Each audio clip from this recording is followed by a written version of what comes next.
দেখো, এই কাঠটাকে বাঁকা বেঁকে যাওয়া, কেউ হয়তো বলতো এটা আর কাজে লাগবে না, কিন্তু এই মেশিনের মতোই জীবনের একটা মুহূর্ত আছে যেখানে আমাদের বাঁকা পথগুলো একদিন সোজা হয়ে যায়। জীবনে সবকিছু একরকম থাকে না, কখনো সময় কঠিন হয়, মানুষ দূরে যায়, স্বপ্নগুলো ভেঙে যায়, কিন্তু একটু ধৈর্য রাখলে, একটু চেষ্টা করলে ঠিক এই কাঠটার মতো আমরাও আবার নিজেকে ঠিক করতে পারি।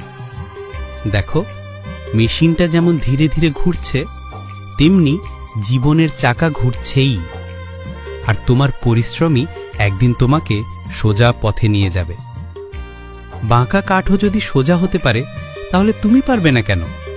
ভুলগুলোকে দোষ দিও না, ওগুলোই তোমার শেখার দাগ। তোমার ভিতরের শক্তিটাই তোমাকে আবার নতুন করে গড়ে তুলবে।